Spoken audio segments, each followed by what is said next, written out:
in practice. It means that there were very diverse different practices among clinical psychologists, so it was not really a test, more like a method or general approach.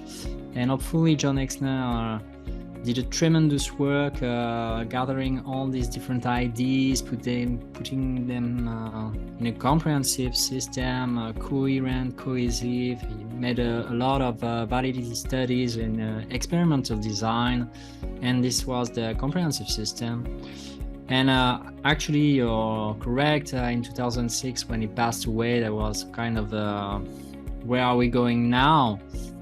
And for several years we've been in this situation, but hopefully we had the chance to renew the comprehensive system, to propose the comprehensive system revised, to have agreements with Rorschach Workshops, who owns the comprehensive system, and to propose an update to clinical psychologists.